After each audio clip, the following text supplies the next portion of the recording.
काम भी ऐसे नहीं होगा कि 50-60% आ रहे हैं, 70 से 80% उससे भी आ जाएंगे। तो आप क्या करें, वीडियो को लास्ट तक देखें। आप कहीं पे जा रहे हो और आपको मान लो पुलिस वाले मिलके बाइक से जा रहे हो, उन्होंने रोक लिया, तो आपके लिए क्या हुए, वो प्रतिरोध हुए। जो रोकता है वो प्रतिरोध है। डियर स्टूडेंट, आज हम स्टार्ट करने वाले हैं केमिस्ट्री का सेकंड चैप्टर। क्या था, इसका एक लेक्चर हमारा कंप्लीट हो गया था, आज इसका सेकंड लेक्चर करेंगे और जितनी भी थ्योरी है इसकी और कॉन्सेप्ट है आज क्लियर कर लेंगे, क्योंकि हमारा पर्पस रहता है कि टारगेट है कि हम क्या करें, 2 लेक्चर में चैप्टर को कंप्लीट कर ले और तीसरे लेक्चर में टोटल न्यूमेरिकल हम कर लें। तो आज हम सेकंड लेक्चर में इसको चैप्टर को कंप्लीट कर लेंगे, सब कॉन्सेप्ट जितने भी चैप्टर के अंदर हैं। और एक चीज और है कि ध्यान रखना कि हम पढ़ रहे हैं पॉइंट टू पॉइंट, एकदम समझ के डार्कली, हम चीजों को छोड़ नहीं रहे। तो क्या होता है, हमारे पास 2 कैटेगरी के स्टूडेंट होते हैं। एक कैटेगरी जो हायर लेवल के स्टूडेंट होते हैं, उनको तो वर्ड टू वर्ड पढ़ना है एकदम डार्कली। लेकिन एक स्टूडेंट ऐसे होते हैं कि वो क्या है कि उनके ज्यादा गहराई में पढ़ने में इंटरेस्ट नहीं आता, तो उनके लिए भी क्या होगा, उनके लिए भी हमने सोचा है कि जब हमारा चैप्टर कंप्लीट हो जाएगा तो हम उसके लास्ट में उनको बताएंगे कि आप बस ये कर लो और आपका काम हो जाएगा। वो काम भी ऐसे नहीं होगा कि 50-60% आ रहे हैं, 70 से 80% उससे भी आ जाएंगे। तो आप क्या करें, वीडियो को लास्ट तक देखें। तो हम स्टार्ट करने वाले हैं क्या, अब हम स्टार्ट करने वाले हैं अपने चैप्टर को, राइट। पहले क्या करेंगे, पहले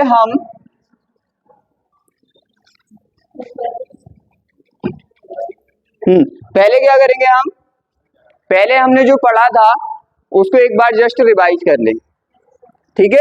जस्ट क्या कर लें, आपने सीख तो लिया सब कुछ, जस्ट रिवाइज करेंगे। उसके बाद क्या करेंगे, हम आज का स्टार्ट करेंगे। हमने क्या पढ़ लिया था, हमने, आपको याद है, हमने कौन सी सेल क्लियर कर ली थी, गैल्वेनिक सेल क्लियर कर ली थी। तो क्या था, उसको शॉर्ट में बताता हूँ क्योंकि काफी हार्ड है वो, तो उसको हम एक बार जस्ट रिवाइज कर लें, 2 से 4 मिनट लगेंगे। होता क्या था उसमें, याद करो कि हमारे पास क्या होते थे, हमारे पास इस तरह के 2 इंस्ट्रूमेंट होते थे, याद है। क्या होता था, दोनों में रॉड पड़ी होती थी ना, और इस तरह से उसमें क्या होता था, साल्ट सॉल्यूशन होता था। ध्यान से समझना चीज को, 5 मिनट लगेंगे, रिवाइज भी हो जाएगा क्योंकि हार्ड है। ये होगा, ऐसे ही करते थे ना। तो पहले तो हमने इसका बेसिक पढ़ लिया था, कैसे प्लस आता है, किस पे ऑक्सीकरण होता है, किस पे अपचयन होता है, ठीक है। तो उसके बाद हमने पढ़ा था किसका एग्जाम्पल, ZnCu का। ZnCu जो हम सेल बनाते हैं उसको कहते हैं डैनियल सेल। वो क्या है, जो Zn और Cu की जो सेल बनाई थी, अभी उसी को बनाने वाले हैं, उसको क्या बोलते हैं हम, डैनियल सेल। है किसका एग्जाम्पल, वो किसका एग्जाम्पल है, गैल्वेनिक सेल का। तो ठीक है, अब यहाँ पे समझना है क्या था, बड़ा ही सिंपल समझना है। जैसे मान लो यहाँ पे ये Zn की रोड है, किसकी रोड है, Zn की। अगर पिछले लेक्चर भी नहीं देखा तो इसमें भी कवर हम कर लेंगे अच्छे से, तब भी समझ आ जाएगा। Zn की रोड है, आपको पता है इसी का साल्ट सॉल्यूशन होगा ZnSO4 होगा। आपको पता है यहाँ पे क्या होगा, इक्वस कंडीशन में तो ये आयंस की फॉर्म में होगा, Zn+2 प्लस SO4 -2।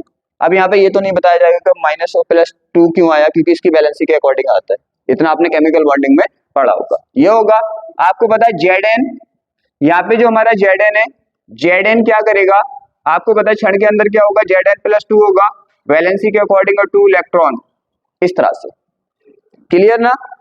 इस तरह से हमने किसका एग्जांपल ले रहे हैं हम, ये डैनियल सेल, क्योंकि आपको पता है 2 रोडे लगा सकते हो आप, किसी की भी लगा सकते हो, ठीक है। उनका साल्ट सॉल्यूशन में डाल सकते हो, किसी के भी डाल सकते हो।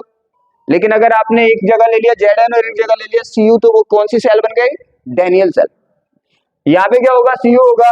आपको पता है Cu भी किस तरह से, Cu+2 प्लस 2 इलेक्ट्रॉन, और यहाँ पे किसका सॉल्यूशन होगा, Cu, करना है CuSO4। हाँ,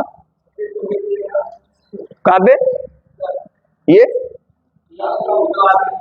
2 ही है, इलेक्ट्रॉन है ये तो, CuSO4, यहाँ पे ये CuSO4 और CuSO4 ब्रेक होगा एक्वियस कंडीशन में Cu+2 और SO4-2। यहाँ पे समझो, देखो एक मिनट, अब क्या हुआ, आपने कल पढ़ा था, यहाँ पे क्या हुआ था, Zn पे माइनस आया था, क्या आया था, माइनस आया था। आपको मैंने शॉर्ट ट्रिक बताई है, यहाँ पे प्लस माइनस दोनों है, यहाँ पे प्लस माइनस दोनों है। अगर इसमें प्लस लाना है, किसके लिए बताया था, ये उन बच्चों के लिए बताया था जो ज्यादा माइंड पे जोड़ नहीं डालना चाहते। मैंने बता दिया था 5 पे माइनस आता है, बाकी पे प्लस आता है। अब आपको पता है 5 पे प्लस आता है, तो उन 5 पे क्या करोगे आप, क्योंकि यहाँ पे क्या है, प्लस भी है और माइनस भी है, रॉड के अंदर प्लस भी है माइनस भी है। अगर आपको प्लस लाना है तो माइनस को रिमूव करा दोगे, और माइनस लाना है तो प्लस को रिमूव करा दोगे। आपको पता होगा कि इस पे प्लस आना है माइनस आना है, तो ये कंडीशन करने में आसानी पड़ जाएगी। यहाँ तक कोई दिक्कत? आपको पता है Zn पे क्या आता है, माइनस, Zn पे माइनस आता है, Zn पे माइनस आता है, तो यहाँ पे क्या है, प्लस भी है और माइनस भी है। तो क्या होगा, यहाँ पे Zn क्या करेगा, Zn इसमें जाएगा, Zn+2 और E में जाएगा, और Zn क्या करेगा, यहाँ पे Zn+2 यहाँ पे रिमूव हो जाएगा। क्या हो जाएगा, रिमूव हो जाएगा, और ये इलेक्ट्रॉन यहाँ पे आ जाएंगे। क्लियर? और इस पे क्या आ जाएगा, माइनस। ये सीखा था ना आपने, किसी की भी रॉड है, अब ऐसा क्यों हुआ वो सीखेंगे। तो यहाँ पे पहला केस, यहाँ पे क्या हुआ, Zn रिमूव हुआ, रिमूव नहीं सॉरी, कन्वर्ट हुआ किसमें, इलेक्ट्रॉन में। ऐसे तो कन्वर्ट हुआ ना, और ये कहां पे चला गया, सॉल्यूशन में चला गया। यहाँ पे क्या हुआ इसका, आपको पता है इलेक्ट्रॉन दिया है तो ऑक्सीडेशन हुआ है, ऑक्सीकरण। क्या हुआ, ऑक्सीकरण, पढ़ा था ना आपने।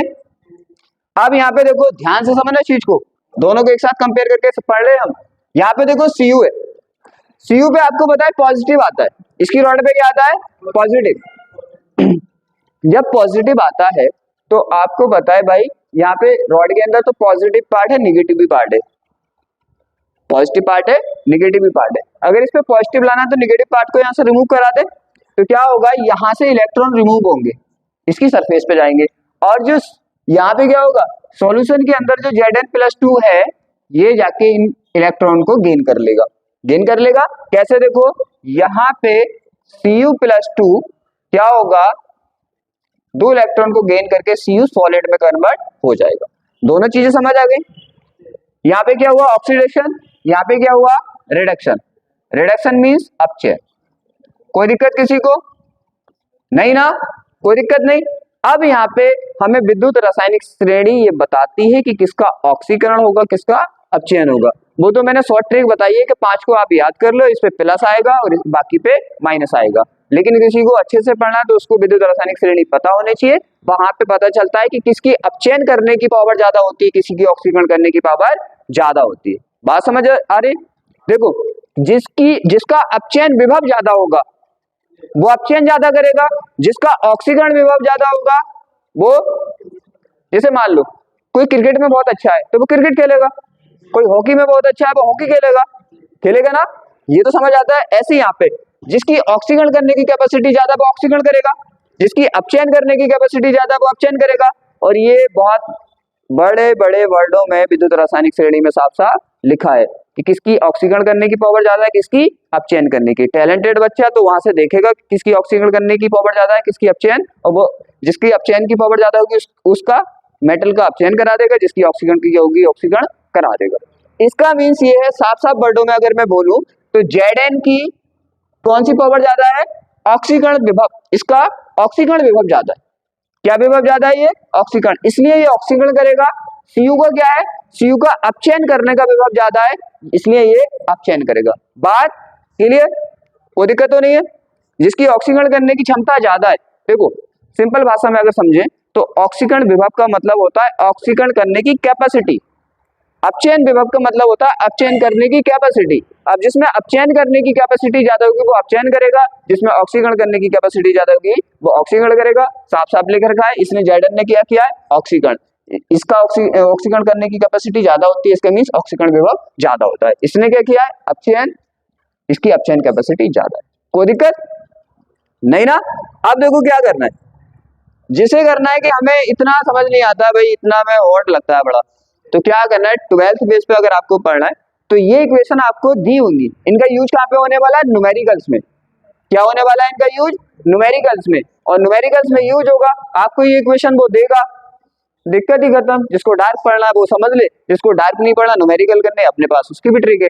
तो क्या होगा, ये इक्वेशन बनानी आनी चाहिए, क्योंकि मेरा तो मकसद है कि नीट के भी करें, जेई के सबके कॉन्सेप्ट क्लियर होने चाहिए। तो 12th वाले अगर चाहते हैं कि भाई हमें इतना और नहीं लेना, तो वो इसको छोड़ सकते हैं, क्योंकि ये इक्वेशन का यूज होगा आपका कहाँ? न्यूमेरिकल्स में, और न्यूमेरिकल्स में इक्वेशन दे रखी होती है, आपको बनानी नहीं होती, बस ऐड करना होता है। यहाँ तक समझ आ गया?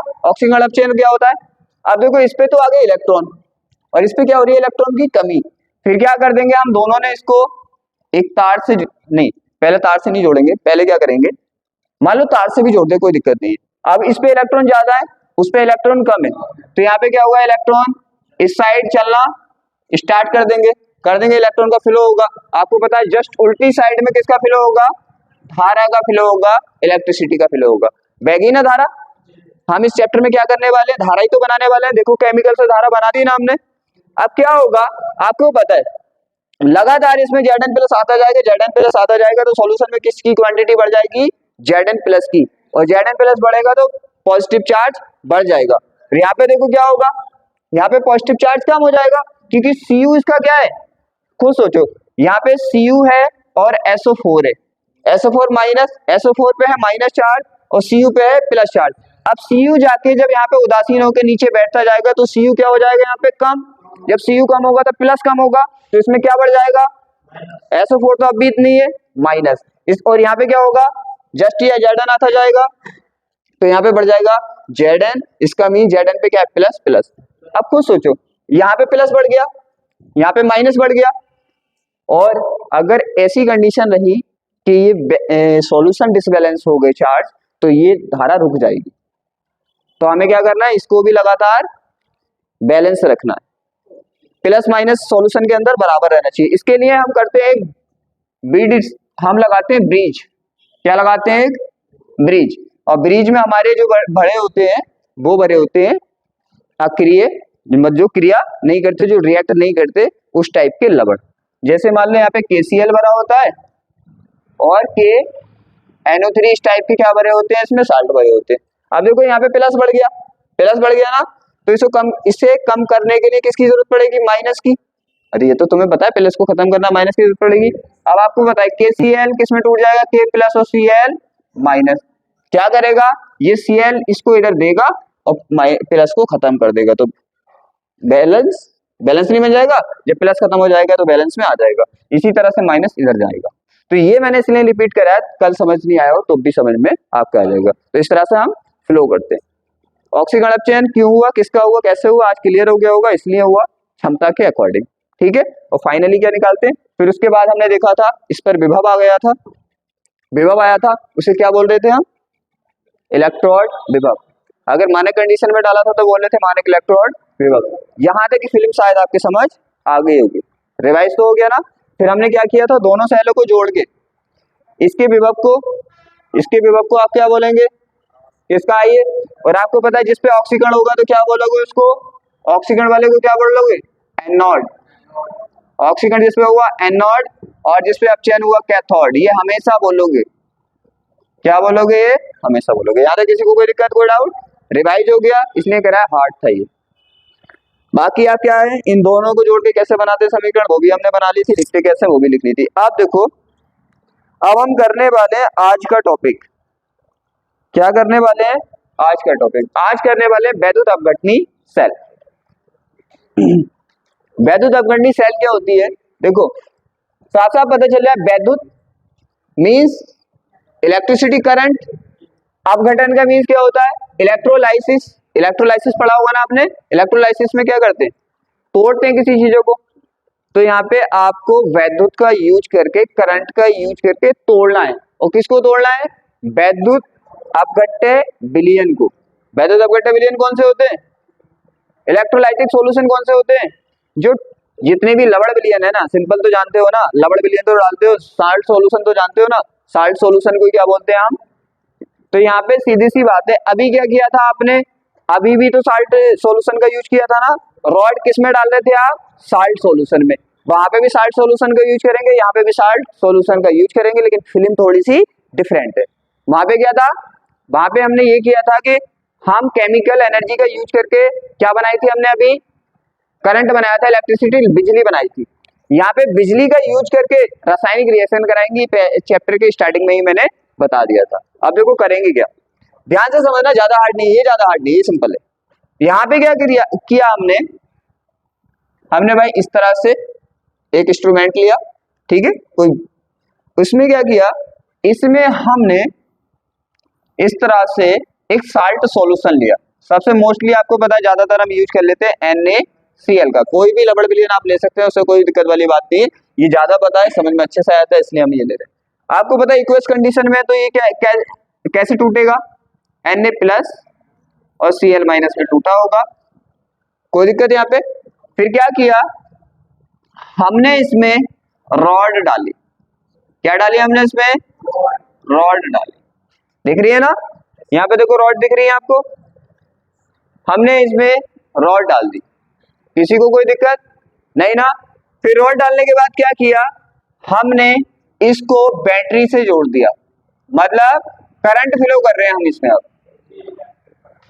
इलेक्ट्रिक करंट लगा दिया, इलेक्ट्रिक करंट इस पे लगाया पॉजिटिव, क्योंकि आप इस साइड में नेगेटिव बनाते हो ना, तो इसमें भी इस साइड में नेगेटिव बना लो, आपको कंफ्यूज नहीं होगा। इसमें क्या किया आपने, इस साइड में लगाया नेगेटिव और इस साइड में लगाया आपने पॉजिटिव, कोई दिक्कत। अब आपको पता है जैसा इस पे होगा ऐसे इसके इलेक्ट्रोड पे आएगा, जैसा इस पे होगा वैसे इसके इलेक्ट्रोड पे आएगा। अभी ये डिसाइड नहीं हुआ कौन सा कैथोड है कौन सा एनोड, क्योंकि अगर एनोड हुआ तो क्या होगा, ऑक्सीकरण, और अगर क्या हुआ तो कैथोड होगा। देखो क्या आपको पता है इस पे निगेटिव चार्ज है, कैसा चार्ज है इस पे निगेटिव, आपको पता है पॉजिटिव किसकी साइड जाएगा, आपने कूलाम का नियम पढ़ा है, मैंने बहुत अच्छे से पढ़ा है कि डिफरेंट चार्ज एक दूसरे के पास क्यों जाते हैं, ये पढ़ा है ना। तो आपको पता है ये प्लस वाला किसके पास जाएगा, माइनस के, ये माइनस के पास जाएगा और इसके सरफेस से एक इलेक्ट्रॉन गेन करेगा, एक इलेक्ट्रॉन क्या करेगा, गेन करेगा, लेगा और Na सॉलिड में कन्वर्ट हो जाएगा, कोई दिक्कत। अब आपको पता है माइनस वाला प्लस वाले पे जाएगा और इसे इलेक्ट्रॉन देगा, ये क्या करेगा, इलेक्ट्रॉन देगा, और इलेक्ट्रॉन देने के बाद, इलेक्ट्रॉन देने के बाद इसने दिया इलेक्ट्रॉन, और इलेक्ट्रॉन देने के बाद ये किस में कन्वर्ट हो जाएगा, Cl2 गैस में। दोनों की रिएक्शन अगर देखें तो यहाँ पे क्या हुआ, Na प्लस ने क्या किया, एक इलेक्ट्रॉन लिया और एक इलेक्ट्रॉन लेना दो नहीं, तो एक इलेक्ट्रॉन लिया और किस में कन्वर्ट हो गया, Na में कन्वर्ट। उसके बाद क्या हुआ, Cl माइनस ने क्या किया, एक इलेक्ट्रॉन दिया और ये Cl2 में कन्वर्ट हो गया, गैस में कन्वर्ट हो गया। यहाँ तक किसी को दिक्कत। यहाँ पे क्या हो रहा है, अपचयन ऑक्सीकरण, इलेक्ट्रॉन लिया तो क्या होता है, अपचयन होता है ना, तो यहाँ पे हुआ अपचयन, क्या हुआ, अपचयन मीन्स रिडक्शन। इसने क्या किया, इलेक्ट्रॉन दिया, इलेक्ट्रॉन देता है तो क्या होता है, ऑक्सीकरण, तो यहाँ पे हुआ ऑक्सीडेशन ऑक्सीकरण, ऑक्सीकरण ऑक्सीडेशन, कोई दिक्कत। आपको पता है कि जहां पे ऑक्सीकरण होता है वो एनोड होता है, ऑक्सीकरण होता है तो आपको मैंने बोला था आप याद रखना OA से, जैसे आवाज देते हो ना तुम किसी को ओए, तो क्या होता है OA से याद रखना, O का मतलब होता है ऑक्सीडेशन जिस पे होगा वो एनोड होगा। अब ऑक्सीडेशन किस पे हुआ है भाई, इस पे हुआ है ना, ये हो गया अपना एनोड, क्या हो गया, एनोड। और आपको पता है जिस पे होता है तो, अब आप समझदार हो, ये होता है कैथोड। अब आप सोचेंगे कि ये चीज हम क्यों समझ रहे हैं, ये चीज हम क्यों समझ रहे हैं, क्योंकि इसकी तो इक्वेशन भी नहीं आती, इसके आते हैं जनरल कॉन्सेप्ट। जनरल कॉन्सेप्ट जैसे चालकता पूछी जाए, क्या पूछी जाए कि विलयन की चालकता क्या होगी। अब आपको पता है ये तो गैस बनी है, इस पे तो गैस तो रिमूव कर जाएगी, बाहर को निकल जाएगी, और यहाँ पे क्या होगा, Na तो यहाँ पे आपको पता है चिपक रहा है ना, जैसे वहां पे चिपक रहा था, तो क्या होगा, इसका वेट क्या होगा, चिपकता रहेगा यहाँ पे और वेट इसका बढ़ जाएगा। तो ये भी पूछा जाएगा कि अगर हम किसी में विद्युत धारा प्रवाहित करते हैं तो उसकी क्या है, ये कैथोड पर जो द्रव्यमान हुआ, आप खुद सोचो, यहाँ पे Na गया ना, जब Na जाएगा तो क्या होगा, Na जाएगा तो क्या होगा, Na जाएगा तो ये चिपकेगा, Na में क्या होगा, Na का वजन होता है ना, कितना होता है आपको पता है? एक परमाणु Na का कितना होता है, याद है किसी को? कहीं 23 तो नहीं होता? तो होता है। तो सीधी बात है, जब ये जाएगा तो यहाँ पे इसका वजन बढ़ता जाएगा, तो वो ये भी पूछ लेता है कितना वजन होता है।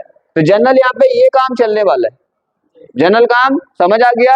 हम धारा प्रवाहित करेंगे, यहाँ पे जब इलेक्ट्रिसिटी फ्लो करेंगे यहाँ पे, तो यहाँ पे क्या होगा, ये ब्रेक हो जाएगा, टूट जाएगा अपने आयंस में, और ions different ion opposite direction में जाएंगे। क्लियर? अब देखो आज का टॉपिक इसी पे डिपेंड है, देखो दे रखा है ना इसी तरह से Na+ ये इस तरह से जा रहे हैं और कहानी चल रही है। अब यहाँ पे देखना है आपको, जो यहाँ पे आप पढ़ने वाले, अब क्या क्या पढ़ने वाले हो आप देखो, यहाँ पे बड़े सिंपल सी चीजें पढ़नी है आपको, ज्यादा हार्ड है यहाँ पे नहीं है। अब यहाँ पे भी करंट फ्लो हो रहा है, यहाँ पे भी करंट फ्लो और ऊपर भी करंट फ्लो। ऊपर क्या है आपका कंडक्टर चालक, तार वायर तो लगाया है ना, वायर क्या है आपका कंडक्टर है, कंडक्टर है ना, चालक है। तो आपको पता है कि कंडक्टर के अंदर जो धारा फ्लो करते हैं कौन करते हैं, इलेक्ट्रॉन। आपको दिख रहे हैं ना इलेक्ट्रॉन, तो एक जगह से दूसरी जगह को करंट कौन लेके जा रहा है, इलेक्ट्रॉन। आपको पता है सॉल्यूशन के अंदर चार्ज को कौन लेके जा रहा है, आयंस, भैया आयंस दिख रहे हैं ना, आयंस ही लेके जा रहे हैं ना इलेक्ट्रॉन। चार्ज इसके बाहर कौन किसके अकॉर्डिंग चलता है भाई, इलेक्ट्रॉन लेके जाते हैं चार्ज को। इलेक्ट्रिसिटी का मीन्स क्या होता है, धारा का मीन्स क्या होता है, आवेश का एक जगह से दूसरी जगह को जाना धारा कहलाता है। बड़ी सिंपल वर्डों की बात है। तो आपको पता है यहाँ पे चार्ज एक जगह से दूसरी जगह जा रहा है कि नहीं, जाता है ना, कौन लेके जाता है, इलेक्ट्रॉन। लेकिन आपको दिख रहा है यहाँ पे चार्ज को कौन लेके जा रहा है, आयंस। अब यहीं पे स्टार्ट होती है इनकी मेन मूवी यहाँ पे, हाँ इसकी जनरल कॉन्सेप्ट थ्योरी आती है। अब आपको पता है इसकी विलयन की चालकता निकालेंगे ना, तो विलयन में कौन आवेश को चला रहा है, आयंस। तो इस विलयन की चालकता जो निकालेंगे वो किस पे डिपेंड करेगी, आयंस पे। अगर हम कंडक्टर में देखें तो कंडक्टर में किस पे डिपेंड करेगी, इलेक्ट्रॉन पे। इलेक्ट्रॉन ज्यादा होंगे और फास्ट चलेंगे तो करंट फ्लो ज्यादा होगा, चालकता ज्यादा होगी। चालकता का मतलब है कितनी स्पीड से धारा बह रही है। और यहाँ पे इसके अंदर सॉल्यूशन के अंदर कौन फ्लो करा रहा है, आयंस। तो यहाँ पे आयंस पे डिपेंड करेगी, वहां पे इलेक्ट्रॉन पे डिपेंड करेगी, और यहीं पे यही चीजें हम पढ़ने वाले। ठीक है, चालकता पढ़ेंगे, प्रतिरोधकता पढ़ेंगे, ये चीजें पढ़ेंगे। अब मान लो इसको एक डिजाइनर बना लो, थोड़ा इसका रॉड का एक नया बना लेते हैं, उससे और अच्छे से समझ में आएगा। ये हो गया, यहां पे हमने दो प्लेट ली, दो रॉड ली, इनका एरिया ले लिया ए, क्या लिया, ए लिया, इनके बीच की डिस्टेंस ली एल, और भाई इस तरह से हमने जोड़ा बैटरी से और फ्लो करना स्टार्ट कर दिया। बात क्लियर हो चुकी है। आयंस यहाँ पे करंट का फ्लो कराते हैं।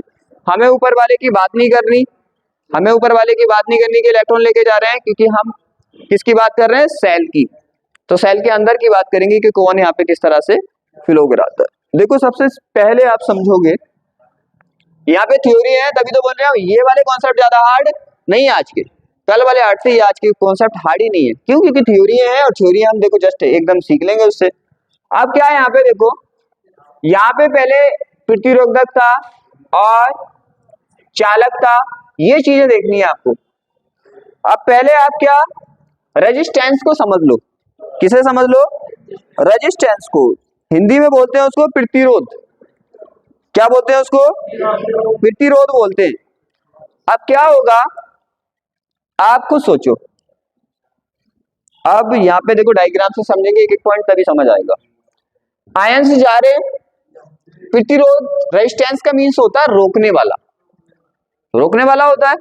जैसे आप कहीं पे जा रहे हो और आपको मान लो पुलिस वाले मिलके बाइक से जा रहे हो, उन्होंने रोक लिया, तो आपके लिए क्या हुए, वो प्रतिरोध हुए। जो रोकता है वो प्रतिरोध है। यहाँ पे कौन चल रहा है, देखो दोनों को समझ लेंगे एक मिनट में। यहाँ पे चल रहे हैं इलेक्ट्रॉन, कौन चल रहे हैं, देखो ध्यान से समझो, बहुत इंपॉर्टेंट पॉइंट है, क्योंकि ये तुम्हें फिजिक्स में भी काम आएगा। तो एक तीर से दो शिकार भी होते हैं, वही वाला कर रहे हैं हम। हाँ, यहाँ पे देखो भाई रॉड है इस तरह से, क्या है हमारे पास, रॉड है। और रॉड आपको पता है रॉड में क्या होते हैं, परमाणु, परमाणु होते हैं ना इस तरह से। कोई भी आप धातु लेंगे इस तरह से उसके परमाणु उसमें होंगे। अब आपको पता है मुक्त इलेक्ट्रॉन एक सिरे से दूसरे सिरे को जाएगा, तो इस तरह से टकराता हुआ, जैसे यहाँ पे तो ये इससे टकराया, फिर इससे बच के यहाँ पे निकला, फिर आगे बढ़ा, फिर इसने रोक दिया, फिर इधर गया, तो रोक रहे हैं ना ये परमाणु, रोक रहे हैं ना। तो इसका मीन्स इसके रास्ते में प्रतिरोध लगा रहे। भाई सीधी सी बात है, यहाँ पे इलेक्ट्रॉन एक जगह से दूसरी जगह जाना चाहता है, क्यों जाना चाहता है, आवेश को लेकर जाना चाहता है, लेकिन रास्ते में धातु के परमाणु इसे रोक रहे हैं, इसका मीन्स प्रतिरोध लगा रहे हैं। इसी को जनरल भाषा में अगर समझो तो बोलते हैं प्रतिरोध, जो धारा बहने को रोकता है। क्योंकि आपको पता है इलेक्ट्रॉन नहीं गई तो धारा भी नहीं बहेगी, क्योंकि धारा किसकी वजह से बह रही है, इलेक्ट्रॉन के। पहला पॉइंट क्लियर, रॉड वाला समझ आ गया। अब देखो यहाँ पे कौन चार्ज को रिमूव करा रहा है, रिमूव मतलब एक जगह से, रिमूव नहीं मतलब एक जगह से दूसरी जगह ले जा रहा है, कौन, आयंस।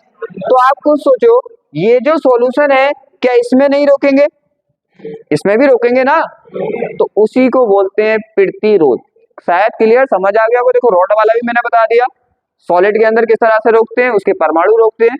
और यहाँ पे भी तो क्या होंगे, इसके मॉलिक्यूल्स नहीं होंगे, मतलब इसके आयंस नहीं होंगे, एक दूसरे से टकराएंगे। जैसे मान लो ये इधर जा रही है, Cl इधर जा रही है, Cl इधर जा रहा है और Na को जाना है इधर, पता चला ये इधर जा रहा था, ये टकरा गया, इसने कुछ टाइम के रोक दिया गया, अभी फिर ये बचे फिर निकले, तो क्या होगा, यहाँ पे दोनों पॉइंट समझ आ गए। अब देखो अब आपको समझ में आ गया प्रतिरोध क्या होता है, आपको पता है। अब चालकता क्या होती है, चालकता के मीन्स, प्रतिरोध का मीन्स जनरल भाषा में समझे तो रोकना, प्रतिरोध का मीन्स जनरल भाषा में समझे तो रोकना, किसको, करंट फ्लो को। और चालकता का मीन्स, चालकता इसका उल्टा है, वो ये बताती है कि कितनी फास्ट करंट चल रहा है। तो दोनों मीन्स क्लियर है ना, प्रतिरोध का मीन्स करंट को रोकना, चालकता का मीन्स करंट का चलना, क्लियर है।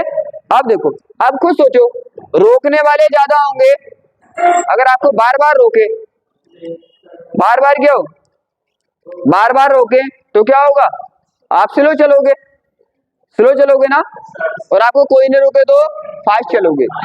तो इसका मीन्स क्या होगा, चालकता प्रतिरोध के क्या होगी, उल्टी होगी कि नहीं होगी, अरे नहीं होगी, उल्टी होगी ना, उल्टी होगी। तो सीधी सी बात है, पहले हम समझते हैं, प्रतिरोध तो समझ आ गया, आपने फिजिक्स में भी पढ़ा है, उसे आर्ट से हम रिप्रेजेंट करते हैं। प्रतिरोध होता है, यहाँ पे क्या आने वाला है, यहाँ पे आने वाला है चालकत्व और विशेष प्रतिरोध, ये सब चीजें हम यहाँ पे देखने वाले। अब देखो, अब समझ आ गया ना, अब आपके समझ में थ्योरी है आ जाएंगी। देखो पहले क्या बोला है, पहले आपको देखना है चालकत्व, कंडक्टिविटी, कंडक्टिविटी देखनी है क्या होता है। देखो यहाँ पे साफ साफ अभी हमने पढ़ा था कि क्या होगा, चालकता जो होगी वो प्रतिरोध की उल्टी होगी, व्युत्क्रम होगा। जैसे मान लो चालकता अगर ज्यादा, चालकता ज्यादा तो प्रतिरोध कम, और प्रतिरोध ज्यादा तो चालकता, तो एक दूसरे को उल्टे हुए ना, क्योंकि रोकने वाले ज्यादा तो आप स्लो चलोगे और आपको रोकने वाले कम तो आप फास्ट चलोगे, तो इसलिए क्या होगा, एक दूसरे के उल्टे। तो चालकत्व, चालकत्व क्या होता है, चालकत्व क्या होता है, इसको हम चालकत्व को जी से दिखाते हैं, किससे रिप्रेजेंट करते हैं, ठीक है। तो 1/r क्या हो गई, आर, 1/r हो गई, कोई दिक्कत किसी को, उल्टा होती है ना, ये क्या होती है, इसके उल्टा होती है, यही लिखा है, देखो यही लिखा है क्या, प्रतिरोध के व्युत्क्रम को, व्युत्क्रम को है ये नहीं है, व्युत्क्रम को चालकत्व है, यहाँ पे का आरता और वाह बनाना है, चालकत्व कहते हैं, हाँ कहते हैं लिख लो, आपको तो कहते हैं लिखना है ना, कहते हैं क्या, देखो साफ साफ दिख रहा है, आप इस पे क्या ध्यान दे रहे हो, आप लिख सकते हो, आपको क्या दिख रहा है, चालकता क्या है, प्रतिरोध की उल्टी है ना, उल्टी का मतलब अगर फिजिक्स केमिस्ट्री की भाषा में बोले तो व्युत्क्रम, तो आपको साफ साफ दिख गया भाई, चालकता जो है वो प्रतिरोध की व्युत्क्रम है, व्युत्क्रम है ना। तो यहाँ पे यही लिखा है हमने क्या, प्रतिरोध के व्युत्क्रम को चालकत्व कहते हैं। हाँ, इसे चालकता नहीं कहते, सॉरी, इसे चालकत्व कहते हैं। क्या कहते हैं इसको? चालकत्व। कोई दिक्कत? यहाँ पे inverse of the resistance, drivers of the, यहाँ पे ये गलत हो गया, इस यहाँ पे ये गलत हो गया, कोई नहीं। उसको क्या बोलते हैं हम? The inverse of resistance is, क्या बोल रहा है? Conductivity, is conductivity. यहां तक क्लियर है? अब दूसरा देखना है, विशिष्ट प्रतिरोध भी बोलते हैं इसको, इसको प्रतिरोधकता भी बोलते हैं। ये तो समझ आ गया? आपको ये पता है, यही लिखना है। वो जो यहाँ पे थ्योरी अपने ऐसी तो लिखते हैं जो आपको दिखता है, आपको फॉर्मूले में क्या दिख रहा है कि चालकत्व जो है प्रतिरोध का उल्टा है, और उल्टे को क्या बोलते हैं? व्युत्क्रम। हमने वो ही लिखा है। अब देखो यहाँ पे दूसरी थ्योरी करनी है आपको। क्या देखो, प्रिंटिंग में तो गड़बड़ हो ही जाती है, कोई नहीं। यहाँ पे देखो क्या होगा, इसे बोलते हैं हम विशिष्ट प्रतिरोध से दिखाते हैं, किससे? रो से दिखाते हैं, रो से दिखाते हैं। अब होता क्या, देखो यहां पे हम निकालें, अब मैं इसे एक काम करता हूं,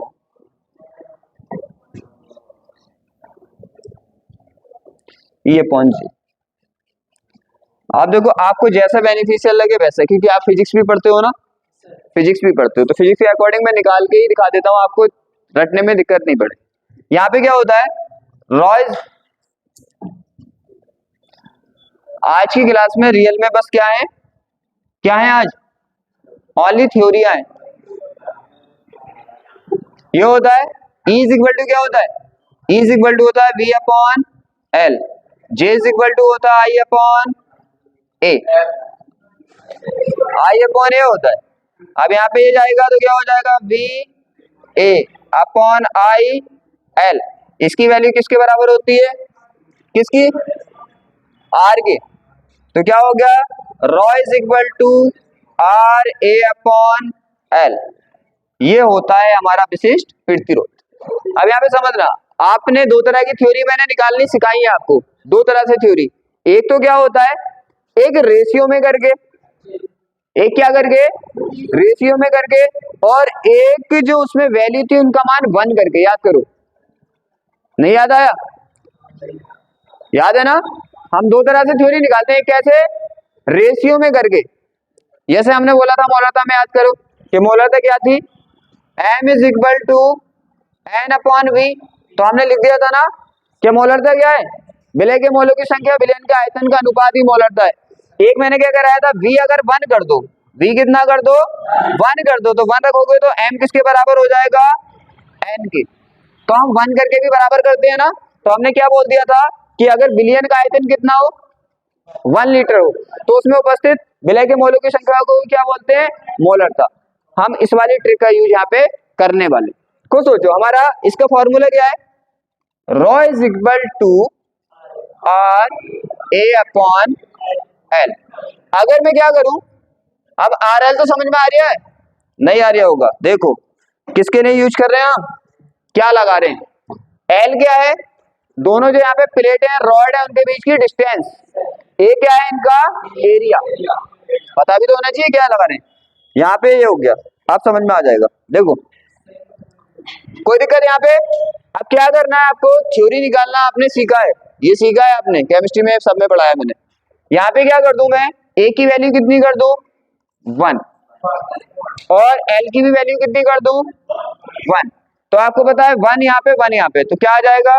बिल्कुल बच्चों की तरह समझ लो, 1 एंड 1। तो 1 से मल्टीप्लाई डिवाइड करोगे तो क्या R ही होगा ना। तो रॉ इज इक्वल टू क्या हो गया? R।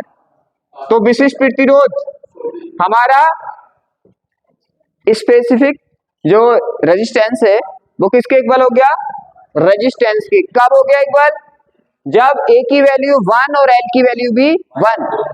तो हम क्या बोल सकते हैं? हम बोल सकते हैं ना कि जब दूरी कितनी हो, प्लेटों के बीच की दूरी कितनी हो? 1, और क्षेत्रफल भी कितना हो? 1। मतलब अगर हम प्लेटों के बीच की दूरी मीटर में लेना चाहे मीटर में ले लें, सेमी में लेना चाहे सेमी में ले लें।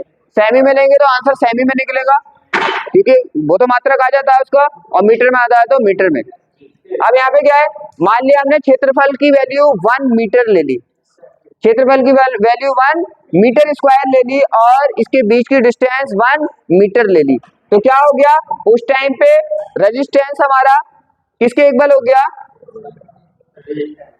विशिष्ट प्रतिरोध के बराबर हो गया। तो हम क्या बोल सकते हैं, हम बोल सकते हैं यदि प्लेटों के बीच की दूरी 1 मीटर तथा उनका क्षेत्रफल 1 मीटर स्क्वायर हो, तो उसके बीच लगने वाले प्रतिरोध को ही क्या बोलते हैं, विशिष्ट प्रतिरोध। देखो जब ये 1 हो गया, ये 1 हो गया, ये दोनों 1 1 हो गए, तो यहाँ पे इसका प्रतिरोध किसके बराबर हो गया, विशिष्ट प्रतिरोध के बराबर हो गया। तो हमने यही तो लिखा है, देखो एकांक लंबाई, लंबाई कितनी की हमने, एकांक मींस 1 की, और अनुप्रस्थ क्षेत्रफल भी कितना किया, 1 किया, तो उस पर जो लग रहा है देखो प्रतिरोध, उसी को क्या बोल सकते हैं, विशिष्ट प्रतिरोध। बात समझ आई? मैंने ये बात कितनी बार बताई है, अगर एक दूसरे के बराबर हो गया तब आप उसको वो बोल सकते हो, जैसे रुपया डॉलर के बराबर हो जाए तो आप रुपये को डॉलर बोल सकते हो ना। अब आपको बताए कि रो किसके बराबर हो गया, आर के, अब आप आर को रो बोल सकते हो, लेकिन कब हुआ बराबर, जब आपने ए 1 लिया और एल भी 1 लिया। ये काम समझना जरूरी है, थ्योरी तो आप लिख ही देंगे। फिर हमने क्या लिख दिया, हमने लिख दिया भाई क्या, एकांक लंबाई तथा एकांक अनुप्रस्थ क्षेत्रफल पर लगने वाले प्रतिरोध को ही, भाई प्रतिरोध को ही तो क्या कह रहे हैं, विशिष्ट प्रतिरोधकता या प्रतिरोध कहते हैं। क्या कहते हैं, विशिष्ट प्रतिरोध या प्रतिरोधकता। पहला समझ, दोनों समझ आ गई है। देखो थ्योरी निकालने का तरीका अच्छे से समझ लेना, इसे कैसे निकालते हैं, मैंने तो बहुत बार बता दिया, बहुत बार बता दिया। हाँ क्या हुआ, क्या किया है बताना, सीख गए तो क्या किया है यहाँ पे, एक ही वैल्यू कितनी रख दी आपने 1, लेंथ भी कितनी रख दी, जब ये रखा तो रो किसके इक्वल हो गया, तो हमने बोल दिया कि लेंथ 1 कर दो, आप एरिया भी 1 कर दो, तो उस टाइम पे जो प्रतिरोध है वो किसके बराबर हो जाएगा, यही लिखा है। ठीक है, आगे चलो, आगे चले। विशिष्ट चालकत्व, अब जैसे चालकत्व किसके उल्टा था, चालकत्व किसके उल्टा था, प्रतिरोध के, तो विशिष्ट चालकत्व किसके उल्टा होगा,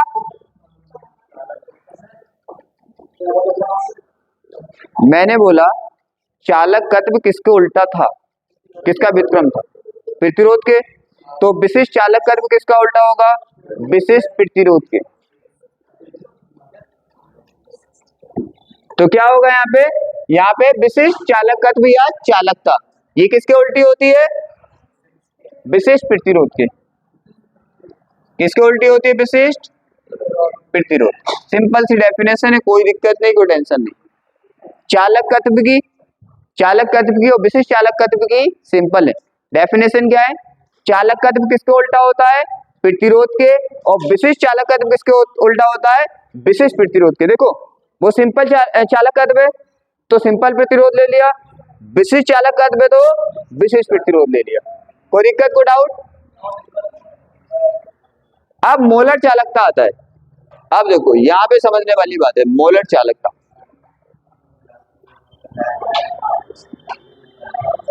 अब देखो मोलर चालकता का मीन्स क्या होगा, मोलर चालकता का मीन्स क्या होगा, पहले समझो फिर मैं समझाता हूँ अच्छे से। यहाँ पे क्या बोला, किसी विद्युत अपघट्य विलयन में 1 मोल विद्युत अपघट्य के आयनों की कुल चालकता उसकी मोलर चालकता कहलाती है।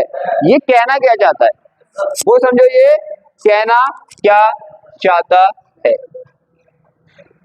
ध्यान से समझना। देखो थ्योरी तो कर रहे हैं, लेकिन थ्योरी ऐसे भी नहीं कर सकते कि आप रट लो, आपको कॉन्सेप्ट पता होगा, क्यों लिखा है ऐसा, क्या लिखा है, तो आप पढ़ सकते हो उसको और आप लिख सकते हो। यहाँ पे उसने बोला क्या, उसने बोला भाई आप एक सॉल्यूशन बनाओ, क्या करो, आप एक सॉल्यूशन बनाओ, और उसमें विद्युत अपघट्य, मैंने बोला जिसको विद्युत अपघट्य याद नहीं होते, आप साल्ट लवड़ तो सब जानते हो ना, लवड़ विद्युत अपघट्य, बात खत्म। ठीक है, जिसको अच्छे से करना उसे तो पता ही है, जिसको नहीं पता वो बस ये ध्यान में रखे कि हमारे लवड़ जो होते हैं क्या होते हैं, विद्युत अपघट्य होते हैं। तो उसने बोला भाई आप विलयन बनाओ, और कैसा विलयन बनाना है? विद्युत अपघट्य। विद्युत अपघट्य का मीन्स जो आप इसमें घोलो वो विद्युत अपघट्य होना चाहिए। विद्युत अपघट्य का मीन्स आप जैसे उसमें करंट फ्लो कराओ वो आयनों में टूट जाना चाहिए। ये तो होते हैं विद्युत अपघट्य। तो हमने क्या किया, हमने 1 मोल लिया विद्युत अपघट्य का। कितना मोल लिया? 1 मोल लिया। 1 मोल लिया, 1 मोल लिया ना, 1 मोल लिया। जब माना हमने NaCl का कितना लिया? 1 मोल लिया। मैंने वहां पे अच्छे से पढ़ाया था, मोल का मतलब क्या होता है? मोल का मतलब होता है अणु, कितने अणु हैं उसके, निकाला था ना आपने। जब आप उसके भार को अणु भार से भाग कर रहे हो तो सीधी सी बात है आप अणुओं की संख्या निकाल रहे हो।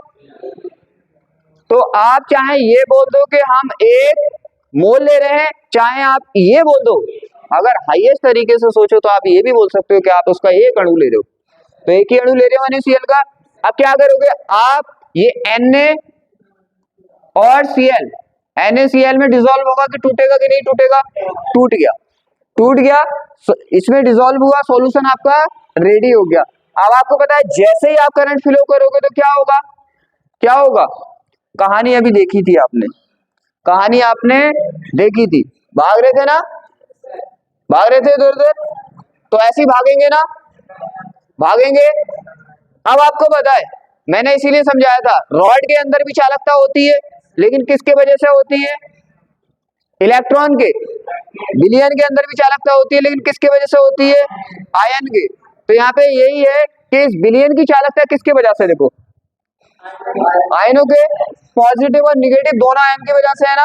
तो विलयन की टोटल चालकता किसके वजह से आएगी? पॉजिटिव आयन और निगेटिव आयन दोनों आयनों की वजह से। जैसे मान लो फॉर एग्जांपल हम काम करा रहे हैं किसी से, वहां पे 10 जने काम कर रहे हैं, मैं बोलूं यहाँ पे टोटल किया गया काम कितना होगा, तो आप बोलोगे 10 का काम जोड़ दो, आपको पता चल जाए कितना काम हुआ है? इसी तरह से यहाँ पे चालकता भी क्या है? चालकता भी यहाँ पे काम ही तो है, वर्क ही तो चल रहा है ना। कौन सा काम चल रहा है? आप इसको लेके जाना है, सिंपल सी बात है, तो ये भी काम ही। तो यहाँ पे कौन कर रहे हैं? धनात्मक भी कर रहे हैं, पॉजिटिव भी कर रहे हैं, ऋणात्मक भी कर रहे हैं, निगेटिव भी कर रहे हैं। मैं पूछूं कुल कितना, तो आप बोलोगे भाई धनायनों की चालकता और ऋणायनों की चालकता को आप ऐड ऑन कर दो, ऐड कर दो, वो फाइनल आ जाएगी, आ जाएगी ना। यही बोला देखो उसने, अब शायद समझ आ गया होगा। देखो क्या लिखा है उसने, यहाँ पे नहीं, यहाँ पे ये क्या लिखा है देखो, आप समझ गए होंगे क्या किया। देखो किसी विद्युत अपघट्य विलयन बनाना है आपको, तो उसमें क्या कहा, 1 मोल विद्युत अपघट्य डाला। NaCl क्या है? 1 मोल है, या आप बोल सकते हो 1 अणु है। आपने डाला ना, तो आपको पता है विलयन की चालकता भी होगी, तो किसके बराबर होगी? आयनों की कुल चालकता। आयनों की कुल चालकता मीन्स धनायन की चालकता प्लस ऋणायन की चालकता के योग के बराबर होती है। समझ आ गया ना? समझ आ गया होगा, अच्छी बात, समझदार हो तुम, समझदार हो ना अच्छे। इसको लिखते कैसे हम? मोलर चालकता। कैसे लिखते हैं? मोलर चालकता। बताओ मुझे, किसी को ऐसा तो नहीं समझ नहीं आया? ऐसा तो नहीं समझ में नहीं आया? हमें पता है भाई सॉल्यूशन की कुल चालकता किसकी चालकता के बराबर होगी?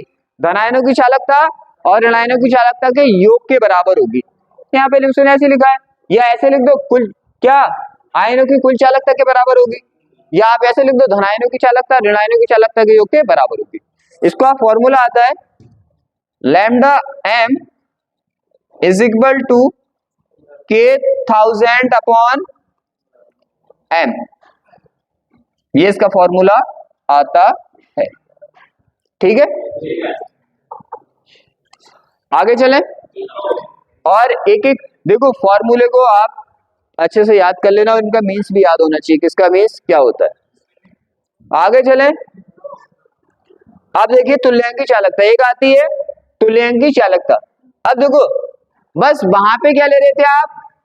मोल ले रहे थे, यहाँ पे ले रहे हैं तुल्यांक। आप सोचोगे तुल्यांक क्या चीज है? तो तुल्यांक जो होते हैं वो मोल से ही डिवाइड होते हैं। किससे डिवाइड होते हैं? मोल से। जैसे मान लो हमारे पास मोल है, क्या है हमारे पास? Mole upon x. अब देखो क्या है, मान लिया हमारे पास किसी के भी मोल है, किसी के भी मोल हम डिफाइन करते हैं, वो तो आपने मोलरता में पढ़ा है, किसी के मोल है, हम क्या करेंगे x से डिवाइड कर देंगे तो हमारी तुल्यांकों की संख्या आ जाएगी। अब देखो कैसे निकालते हैं, अलग अलग कंडीशन में x की वैल्यू अलग अलग होती है। जैसे एसिड है, कोई एसिड है तो एसिड में क्या करेंगे, जितने H होंगे वो किसकी जगह आ जाएंगे, x की जगह। बेस है क्षार है तो उसमें OH जितने भी नंबर होंगे OH के वो किसकी जगह आ जाएंगे, x की जगह।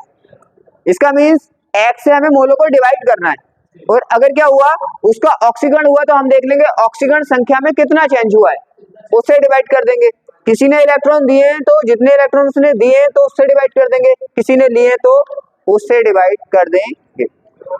मैं एक एग्जांपल बता दूं, यहाँ पे देखो क्या है, जैसे मान लो H2SO4 है, क्या है हमारे पास H2SO4, मैंने बोला इसके 4 मोल है, 4 मोल है, तो मैं बोलूं तुल्यांकों की संख्या कितनी होगी, तो क्या करेंगे आप मोलों की संख्या ऊपर रखेंगे और जितने भी H है उससे डिवाइड कर देंगे। H कितने यहाँ पे, तो 2 से डिवाइड कर देंगे तो कितने आ जाएंगे तुल्यांक, कोई ज्यादा बड़ी बात नहीं। अब देखो क्या होगा, आप डेफिनेशन निकालें, देखो क्या होगा, डेफिनेशन आपको पता है, बस एक ही चेंज करना है इसमें, वहां पे एक मोल लिया था, यहाँ पे एक तुल्यांक लिया, फॉर्मूला भी सेम रहेगा। अब यहाँ पे क्या होगा, आपको पता है तुल्यांकों की संख्या से क्या निकालते हैं, नॉर्मलता, और मोलों की संख्या से मोलरता। तो जब हम मोल ले रहे थे तो मोलरता आ रही थी फॉर्मूले में, जब हम तुल्यांक लेंगे तो नॉर्मलता आएगी मोलरता की जगह, बाकी कोई भी चेंज नहीं होगा। देखो यहाँ पे N is equal to K into 1000 upon N, कोई दिक्कत, बिल्कुल सेम ही है, सेम ही है ना, यहां तक क्लियर है, किसी कोई दिक्कत तो नहीं है। अब देखो इनके सबके मीन्स आपको पता होने चाहिए, सबके मीन्स। आगे देखो क्या होगा, अब आता है हमारा लास्ट इस टॉपिक का कोलराउस का नियम। अब देखो कोलराउस का नियम क्या होता है, कोलराउस का नियम रियल में तो आप पढ़ चुके, आपने देखा जो हमारे विलयन होते हैं, यहाँ पे विद्युत अपघट्य विलयन जो होते हैं उसमें क्या होता है, उनकी जो चालकता होती है वो धनायनों की चालकता और ऋणायनों की चालकता के ऐड के बराबर होती है। जैसे मैंने एग्जांपल अभी बताया आपको, इससे पीछे भी हमने देखा था। तो क्या होगा, विलयन की कुल चालकता किसके बराबर होगी, धनायनों की चालकता और ऋणायनों की चालकता के योग के बराबर होगी, क्योंकि आपको पता है वहां पे जो धारा चल रही है वो किसकी वजह से चल रही है, धनायन के भी वजह से चल रही है, ऋणायन के भी वजह से चल रही है, दोनों की वजह से चल रही है। तो मैं पूछूं टोटल चालकता कितनी होगी, तो आप बोल दो कि भाई धनायन और ऋणायन का आप ऐड कर दो। जैसे मान लो एक काम को 2 इंसान कर रहे हैं, तो मैं पूछूं कि टोटल काम कितना हो गया, तो आप दोनों के काम को जोड़ के बता दो इतना हो गया। तो यहाँ पे भी सेम ही है। अब यहाँ पे समझना अनंत तनुता, अनंत तनुता का मीन्स क्या होता है, तनु का मीन्स क्या होता है, जनरल भाषा में बोलते हैं पतले विलयन है तनु। अनंत का मीन्स होता है अगर इन्फिनिटिव लग गया तो लिमिट नहीं, पता नहीं कितना। जैसे हम बोले कि हम इन्फिनिटिव डिस्टेंस से आ रहे हैं, अनंत दूरी से आ रहे हैं, तो इसका मतलब है कि हम पता नहीं कितनी दूरी से आ रहे हैं। तो तनु क्या करना है, उसे पतला करना और इतना पतला करना, अनलिमिटेड पतला, ऐसा सॉल्यूशन लेना है। यहाँ पे दे रखा है हिसाब से आप क्या, देखो अनंत तनुता पर किसी विद्युत अपघट्य की मोलर चालकता उसके सभी धनायनों और ऋणायनों की आयनिक मोलर चालकता के बराबर होती है। आप जनरल भाषा में ये भी लिख सकते हो कि किसी क्या कि अनंत तनुता पर किसी विद्युत अपघट्य की मोलर चालकता धनायनों की मोलर चालकता प्लस धनायनों की मोलर चालकता तथा ऋणायनों की मोलर चालकता के योग के बराबर होती है। तो ये थी इसकी थ्योरी सब समझ आ गई, जितनी भी थी आ गई ना। अब मैंने बोला था कि मैं लास्ट में बताऊंगा कि जो बच्चे चाहते हैं कि हम ज्यादा माइंड पे प्रेशर ना डालें, तो क्या करना है, उनको एक काम करना है कि जितना थ्योरी के लिए जरूरी है, जितना थ्योरी लिखने के लिए जरूरी है, वो क्या करें, उसे पढ़ लें और उसे समझ लें। जैसे सबसे पहले हमने किसकी थ्योरी की थी, चैप्टर में स्टार्ट किया था, तो किसकी की थी, किसकी याद करो, इलेक्ट्रोड विभव, मानक इलेक्ट्रोड विभव की थी। तो क्या करे वो, मानक इलेक्ट्रोड विभव किसे कहते हैं वो देख ले, विभव कैसे आता है वो देख ले और थ्योरी याद कर ले। आज की जितनी डेफिनेशन की थी तो पहले सिंबल का मीन्स तो उसको समझना पड़ेगा है। तो इसको समझ ले कि थ्योरी है कहाँ से आ रही है, मोलरता क्या है, नॉर्मलता क्या है, और यहाँ पे एल क्या है, ए क्या है। तो बात समझ आ गई। जिसको ज्यादा हार्डली नहीं पढ़ना तो क्या करे, वो जितने भी इसमें टॉपिक समझाए गए थ्योरी वाले, तो वो थ्योरी वाले टॉपिक समझ ले ओनली। और जो हमारे ऑक्सीडेशन रिडक्शन जो हो रहा था वो समझ में नहीं आ रहा था, उसकी इक्वेशन नहीं बन पा रही थी, तो उसको वो लेफ्ट कर दे और दिक्कत फिर भी नहीं आएगी, क्योंकि जब हम न्यूमेरिकल करेंगे तो उनके लिए भी हमारे पास एक तरीका है, उन्हें दिक्कत नहीं आएगी। देखो यहाँ पे भी नहीं समझेगा वो, फिर भी न्यूमेरिकल कर देगा। तो यहाँ पे थ्योरी करे, समझ आ गया ना। जो लो है थोड़ा फिजिक्स में वो थ्योरी करे, लेकिन वीडियो से इतना समझ ले जो थ्योरी लिख सके वो। अब क्या एक चीज और बची हुई है चैप्टर में बस ओनली, क्या, नट समीकरण। नट समीकरण कल रह गई थी, नट समीकरण जो होती है वो रह गई थी, वो करनी है आपको। अब आपने दोनों को तो जोड़ दिया था, दोनों को जोड़ दिया था, हमारा किस पे विभव डिफाइन कर लिया था आपने, इलेक्ट्रोड मतलब कैथोड का भी विभव और एनोड का भी विभव, वो तो डिफाइन कर लिया था। खुद सोचो जब सेल बनाओगे तो क्या सेल पे विभवांतर नहीं आएगा, आएगा ना, आएगा। तो उसी बोलते हैं हम सेल का विद्युत वाहक बल, EMF। आपने इलेक्ट्रोड का विभव देखो, ऐसे देख रहे हो, मतलब याद नहीं आ रही तुम्हें ना, देखने में ऐसे लग रहा है कि तुम्हें याद नहीं आ रही। ऐसे था ना, ऐसे सेल थी, देखो आप समझाने की जरूरत नहीं है, आपने सब पढ़ लिया। ऐसे थी सेल, देखो आपको बताइए माइनस वाला एनोड लेते हैं हम, प्लस वाला यहाँ पे कैथोड लेते हैं ना। तो इस पे भी क्या है, इस पे भी क्या है बताया आपको, इस पे भी आपका विभव आया है जिसे इलेक्ट्रोड विभव कहते हैं। इस पे भी विभव आया है जिसे इलेक्ट्रोड, इसे दिखा रहे होंगे सी से, सी के मतलब कैथोड का विभव, और इसे दिखा रहे हैं ए से, एनोड का विभव। ये तो आ गया ना दोनों पे। जब आप रॉड डालते हो ये आ जाता है, फिर आप क्या कर देते हो, इसको कनेक्ट कर देते हो।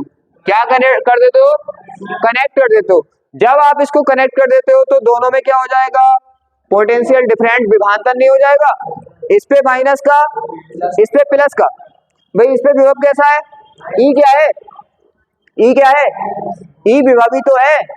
जैसे आप फिजिक्स में किससे दिखाते हो पोटेंशियल को, बी से, बी से दिखाते हो ना इलेक्ट्रिक पोटेंशियल को। यहाँ पे आप बस इलेक्ट्रोड का है तो ई से दिखा रहे हो, है तो ये भी पोटेंशियल ही। दोनों में अंतर क्या है, फिजिक्स में आप दिखाते हो वी से पोटेंशियल को, लेकिन ये इलेक्ट्रोड का पोटेंशियल है तो आप इसे ई से दिखा रहे हो, ई फॉर इलेक्ट्रोड। तो आपको पता है एक पोटेंशियल ये है, फिजिक्स के पहले चैप्टर में पढ़ा था ना आपने, एक पोटेंशियल ये है और एक पोटेंशियल ये है। जब आपने दोनों को जोड़ कनेक्ट कर दिया तो क्या होगा, क्या होगा, पोटेंशियल डिफरेंट नहीं जनरेट हो जाएगा, इसका पोटेंशियल माइनस इसका पोटेंशियल प्लस, तो दोनों में क्या हो गया, पोटेंशियल डिफरेंट। उसी बोलते हैं सेल का विद्युत वाहक बल, EMF। क्या बोलते हैं, यहीं से क्वेश्चन पूछे जाते हैं, यहीं से क्वेश्चन पूछे जाते हैं। दो तरीके हैं इसके, आप जैसे आपने निकाला था ना, अब देखो क्या है, एक बात समझ लो, एक बात समझ लो, एनोड, एनोड जो एनोड का ई दिया होगा, एनोड का जो ई दिया होगा उसकी वैल्यू हमेशा डाउन जाएगी, हमेशा वैल्यू क्या जाएगी उसकी। जैसे मान लो तुम्हें याद नहीं आ रही है कि कौन सा एनोड है कौन सा कैथोड है, तो क्या करोगे तुम, क्या करोगे तुम, जिसकी वैल्यू कम होगी उसको एनोड मान लोगे। दूसरा कैथोड इसका उल्टा होता है, कैथोड क्या होता है इसका उल्टा होता है, कैथोड की जो वैल्यू होगी वो ज्यादा होगी। सिंपल से आप देखो इससे डिफाइन कर सकते हो, जिससे प्रॉब्लम आती है आप देख लो, जिसकी वैल्यू ज्यादा वो कैथोड, जिसकी वैल्यू कम वो एनोड, राइट। ये पॉइंट याद रखना, ये उनके लिए बता रही हूं मैं जो कमजोर हैं, लेकिन उन्हें ठान लिया कि न्यूमेरिकल भी हमें करने हैं फिर भी, ठीक है। अब देखो सिंपल से कैसे निकालते हैं, दो कंडीशन होती है आपकी, कितनी कंडीशन होती है, दो।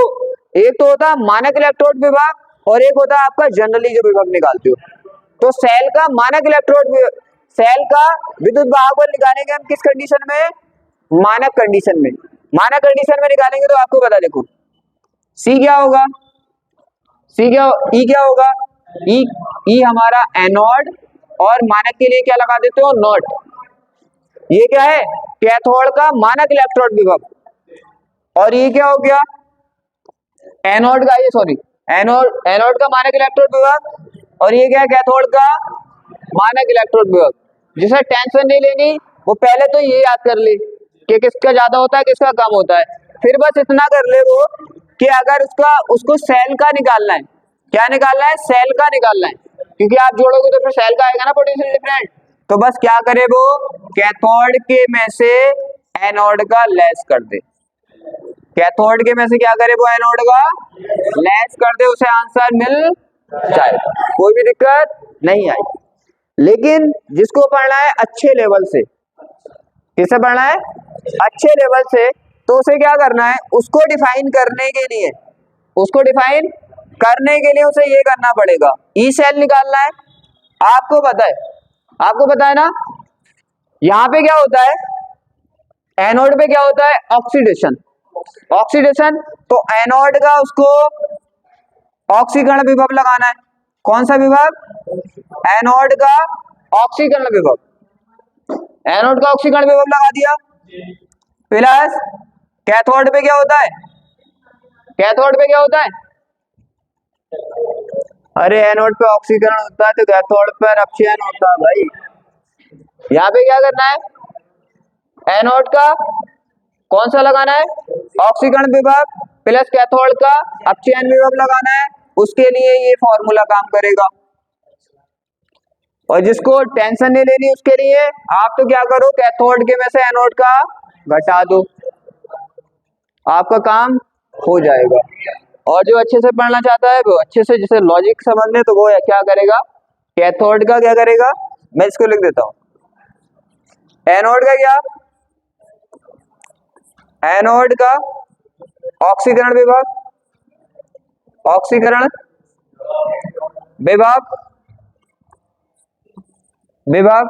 प्लस कैथोड का क्या करना है उसे, कैथोड का अपचयन विभव लगा के ऐड कर देना, उसका आंसर आ जाएगा। ध्यान रखना जो विद्युत रासायनिक श्रेणी होती है, विद्युत रासायनिक श्रेणी जो होती है उसमें जो विभव दिए होते हैं वो अपचयन विभव दिए होते हैं। क्या दिए होते हैं, अपचयन विभव दिए होते हैं, ऑक्सीकरण विभव नहीं दिए होते। अगर आपको ऑक्सीकरण विभव निकालना है तो आप उसके लिए क्या कर सकते हो, अपचयन विभव से ऑक्सीकरण विभव निकाल सकते हो। क्या कर सकते हो, अपचयन विभव से, क्योंकि हमें यहाँ पे क्या चाहिए, एनोड का ऑक्सीकरण विभव चाहिए और कैथोड का अपचयन विभव चाहिए। लेकिन वो क्या देगा, वो देगा दोनों के अपचयन विभव। तो क्या करना पड़ेगा आपको, अपचयन विभव तो वो देगा। जैसे इसका ऑक्सीकरण विभव निकालना आपको, तो क्या करेंगे आप, उसे चेंज कर लेंगे। और किसके बराबर होता है वो, ऑक्सीकरण विभव क्या होता है, ऑक्सीकरण विभव इक्वल होता है माइनस के अपचयन विभव के। अगर आपको ऑक्सीकरण विभव निकालना है, अपचयन विभव दिया है, तो क्या करेंगे, ये होता है ऑक्सीकरण विभव इक्वल होता है माइनस के अपचयन विभव के, अपचयन विभव इसके इक्वल होता है। आप निकाल सकते हैं क्योंकि आपको क्वेश्चन में देखो, लेकिन नीट में और जेई में पता नहीं वो ऑक्सीकरण विभव देगा या अपचयन विभव देगा, उसकी मर्जी है, वो कुछ भी दे सकता है। तो उसका कॉन्सेप्ट ये वाला क्लियर होना चाहिए कि क्या करना, ऑक्सीकरण विभव और अपचयन विभव को हमें ऐड करना है। एनोड का क्या लेना, ऑक्सीकरण विभव, उसमें ऐड करना है कैथोड का अपचयन विभव। अब उसे टेंशन नहीं है चाहे वो ऑक्सीकरण विभव दे चाहे अपचयन विभव दे, वो तो क्या करेगा, चेंज करके उसको निकाल के यहाँ पे लगा सकता है। और नॉर्मल बच्चों के लिए नॉर्मल सा फॉर्मूला, नॉर्मल के लिए नॉर्मल सा फॉर्मूला, कोई दिक्कत किसी को। आप देखो क्या है, मुझे नेट समीकरण और करानी है, जगह यहाँ पे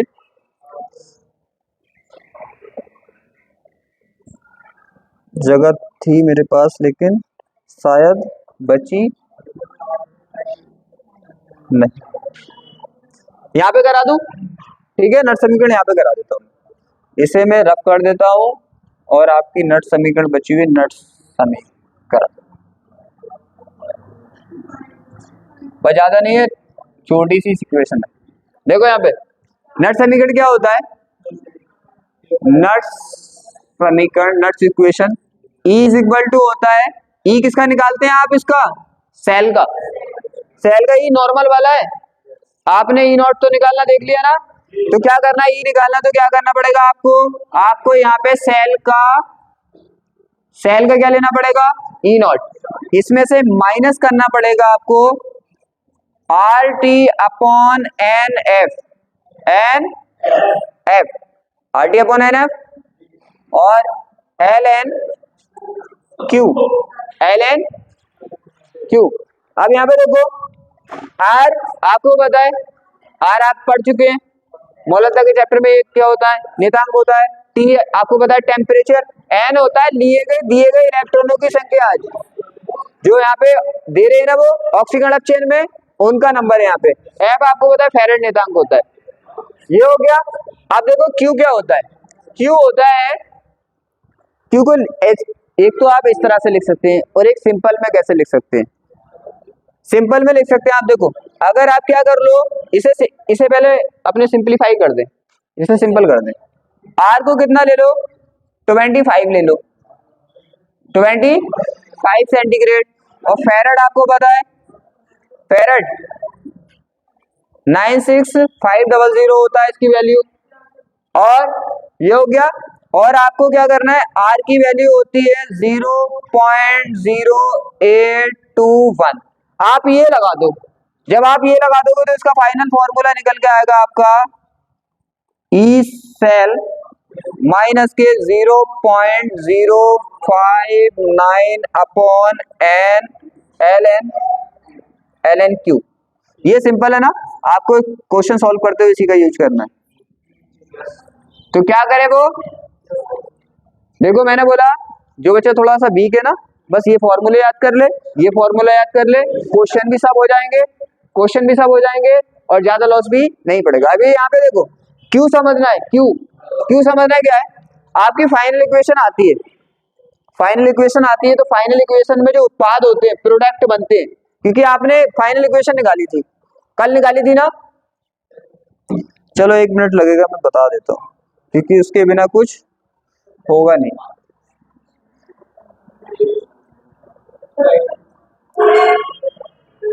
मैंने सेल समझाई थी आज, सेल समझाई थी कि नहीं समझाई थी, सेल शायद लास्ट वाले पेज पे समझाई थी, ये है ना, ये है, देखो यहाँ पे क्या होता है, हम निकालने वाले हैं क्या फाइनल इक्वेशन, देखो एक इक्वेशन हमारे पास ये है, कौन सी है, Zn कन्वर्ट हुआ, Zn प्लस टू ई में कन्वर्ट हुआ ना, और यहाँ पे दूसरी इक्वेशन है Cu ने 2 इलेक्ट्रॉन लिए, Cu प्लस 2 ने 2 इलेक्ट्रॉन लिए और काय में कन्वर्ट हो गया, Cu में।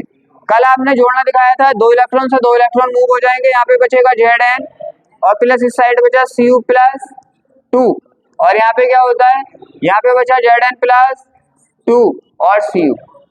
कल मैंने समझा दिया था, इसे कहते हैं हम अभिकारक, रिएक्टेंट, और इसे कहते हैं उत्पादक, ये कल चीज मैंने समझा दी थी, प्रोडक्ट। अब क्यू की जगह क्या लिखना है, देखो क्यू की जगह क्या लिखना है, क्यू की जगह लिखना है जो उत्पाद है ना, उत्पाद जो यहाँ पे प्रोडक्ट बने हैं उनकी मोलर सांद्रता, मोलर सांद्रता का मतलब मोलरता, आपको टेंशन नहीं लेनी, एग्जाम में दी होगी मोलर सांद्रता किसकी कितनी है, जब न्यूमेरिकल करेंगे तो अच्छे से करेंगे, बस इतना याद होना चाहिए। यहाँ पे उत्पाद की मोलर सांद्रता लेनी है और यहाँ पे रिएक्टेंट की लेनी है, अभिकारक की लेनी है, किसकी, अभिकारक की। फॉर एग्जांपल अभी लिख के बताते हैं बिल्कुल, यहाँ पे देखो कौन है उत्पादक, कौन है उत्पादक है भाई, Zn प्लस 2 है ना, Zn प्लस 2, और क्या है, और क्या है आपका और Cu है, इसकी मोलरता या मोलर सांद्रता लेते हैं, क्यों निकालना बता रही हूँ कैसे निकालते हैं। और यहाँ पे अभिकारक कौन है,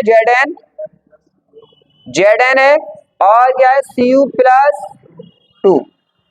ध्यान रखना सॉलिड की मोलर सांद्रता कितनी होती है, मोलरता 1 होती है, कितनी होती है 1, तो आप इसकी जगह क्या लिख सकते हो 1, जब 1 रखोगे मल्टीप्लाई करोगे तो यहाँ पे 1 खत्म हो जाएगा, तो ऊपर क्या बचेगा, ओनली Zn प्लस 2, यही तो बचेगा, ये बचेगा ना, इसकी तो मोलरता 1 होती है सॉलिड वाले की, यहाँ पे भी क्या रखोगे 1, तो नीचे क्या बचेगा Cu प्लस 2, तो Q का मतलब होता है ये, समझ आ गया।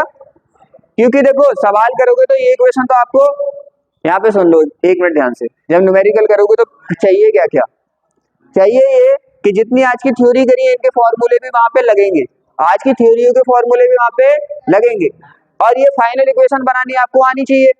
फाइनल इक्वेशन बनाओगे तभी आप इस वाले क्वेश्चन को कर सकोगे, लेकिन टेंशन मत लेना, हम बनाएंगे वहां पे, तुमको देखना ही है। यहाँ पे कोई दिक्कत तो क्यू की जगह लिख सकते हैं। अब आ जाओ,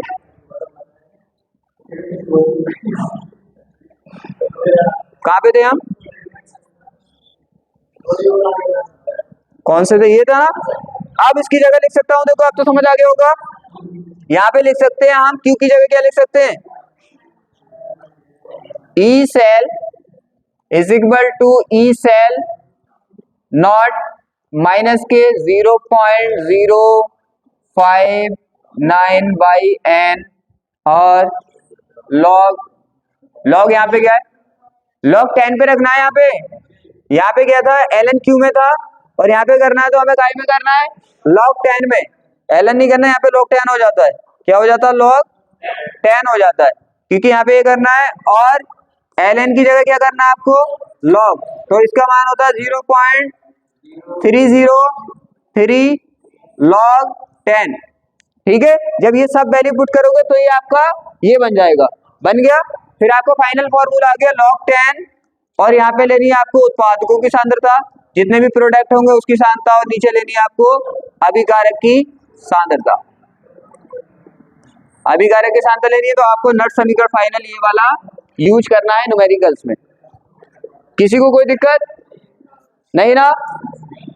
अब क्या होता है देखो, 1 मिनट, एक होती है साम्य अवस्था, आपने फर्स्ट ईयर में पढ़ा होगा साम्य अवस्था। साम्य अवस्था कहते हैं, यहाँ पे क्या चल जाता है, 1 मिनट समझ लो, यहाँ पे साम्य अवस्था क्या होती है, देखो अभी आपने पढ़ा था इस साइड में कुछ था और इस साइड में कुछ था, इसे बोल लेते हैं अभिकारक रिएक्टेंट, इसे बोल लेते हैं प्रोडक्ट।